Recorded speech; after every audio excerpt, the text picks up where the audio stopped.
Hyderabad Vanasthalipuram police station పరిధిలోని Sagar complex సమీపంలో జరిగిన రోడ్డు ప్రమాదంలో ఇద్దరు తీవ్రంగా గాయపడ్డారు.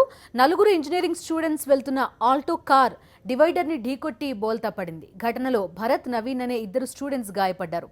మరింత సమాచారం మా కరెస్పాండెంట్ తిరుమల అందిస్తారు. తిరుమల, చెప్పండి, ఎప్పుడు జరిగింది యాక్సిడెంట్? ఇద్దరు స్టూడెంట్స్ ఎలా ఉన్నారు ఇప్పుడు?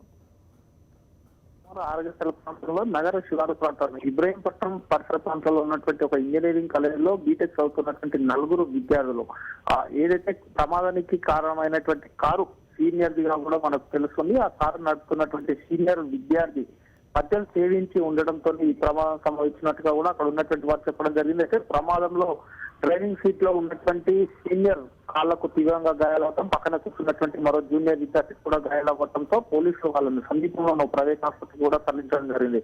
ఓ పక్క గత 15-20 రోజులుగా పోలీసులు రాష్ట్ర వ్యాప్తంగా ప్రమాదాలను నివారించేందుకు అనేక కార్యక్రమాలు చేపడుతున్న తరుణంలోనే మరో పక్క విద్యార్థులు ఈ రకమైనటువంటి డ్రైవింగ్ చేస్తూ ప్రమాదానికి గురి కావడం కొద్ది ఆందోళన కలిగిస్తుందని కూడా చెప్పుకోవచ్చు. ప్రభుత్వం తరఫున ఇటు ట్రాఫిక్ పోలీసులు అనేక రూపాల్లో, అనేక సందర్భాల్లో, అనేక రకాలుగా ఈ విద్యార్థులకు అవగాహన కల్పించేందుకు, ట్రాఫిక్ పై ఈ పూర్తి అవగాహన కల్పించేందుకు, అదేవిధంగా డ్రంక్ అండ్ డ్రైవ్ పై కూడా వారికి అవగాహన కల్పించేందుకు ఎన్ని కార్యక్రమాలు చేపడుతున్నప్పటికీ కూడా ఈ క్షేత్రస్థాయిలో విద్యార్థుల వద్దకు వెళ్లట్లేదు అన్నదానికి ఒక ఉదాహరణ కూడా మనం చెప్పుకోవచ్చు. ఈ రోజు సాయంత్రం 6 గంటల ప్రాంతంలో పెను ప్రమాదం తప్పిందని కూడా చెప్పుకోవచ్చు. కేవలం ఈ ప్రమాదంలో డివైడర్ ని ఢీకొనడంతోనే ఆ కారులో ప్రయాణిస్తున్నటువంటి వారు మాత్రమే ప్రమాదానికి గురవడం జరిగింది.